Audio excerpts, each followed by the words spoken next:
back to Theory of Flight. I'm your host, Ray Preston, and we're continuing our discussion of how the aerodynamic force is created. Now we know it has something to do with air, so that's probably a good place to start. Of course, in Newton's time, Newton was thinking about air as well. Now today, if I ask you what air is, you're going to tell me something like 20% oxygen, 80% nitrogen. In Newton's time, oxygen and nitrogen were unknown. They weren't discovered until after his death. So Newton just simply thought of air as being made of particles. And that's perfectly satisfactory for our purposes. Air is made up of particles. So here I am. I'm indoors today, so there's no wind, surrounded by air. I'm sure you're surrounded by air wherever you are. And we're thinking about what air is like.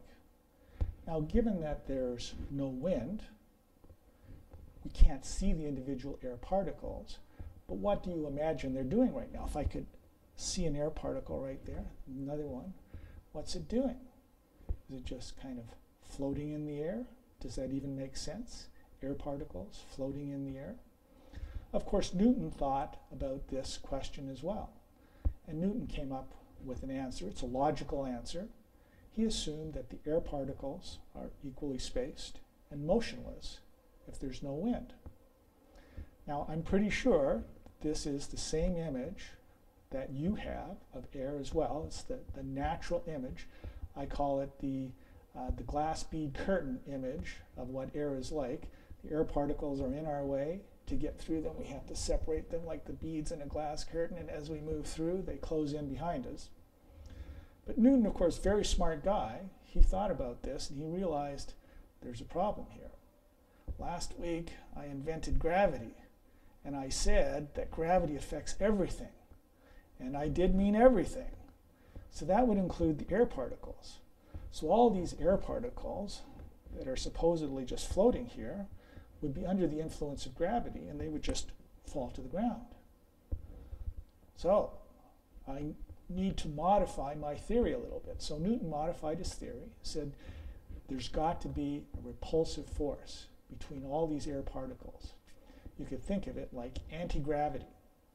Gravity pulls them towards the ground, but they repel each other. They push each other apart.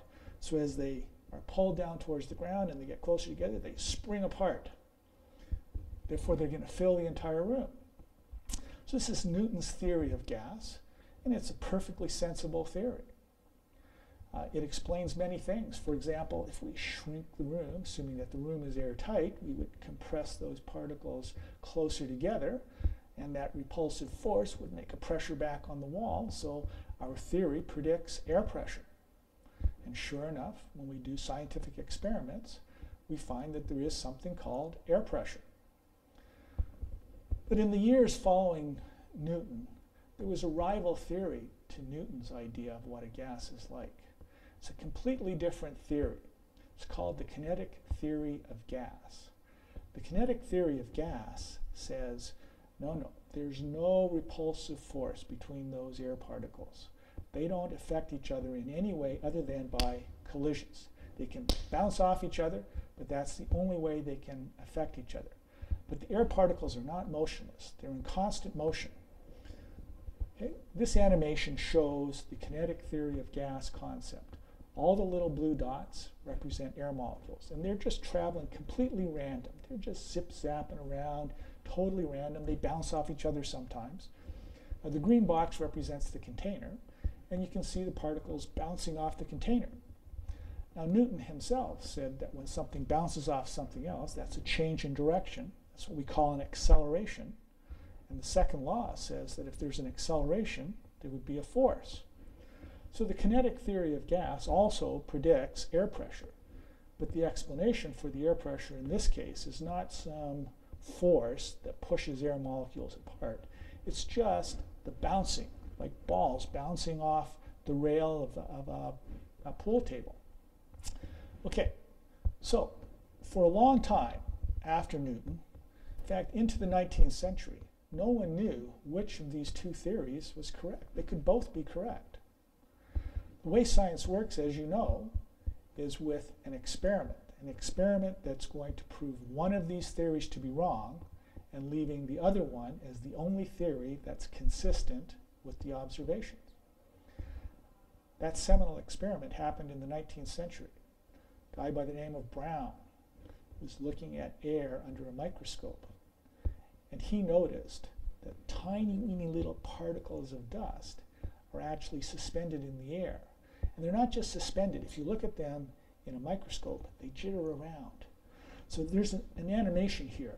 I took this one off the internet, and I've left the URL there so that you can see where it comes from and look at it for more information if you're interested. In this animation, the red dots represent the air moving randomly, exactly as in my animation. And the blue represents a dust particle. Now, the kinetic theory of gas would say that the dust particle is being supported by the impacts, the collisions with the air molecules, and thus you would expect it to jitter around. Newton's theory does not predict that. And so as a result, in this case, we have to say, sorry, Isaac, but you were wrong.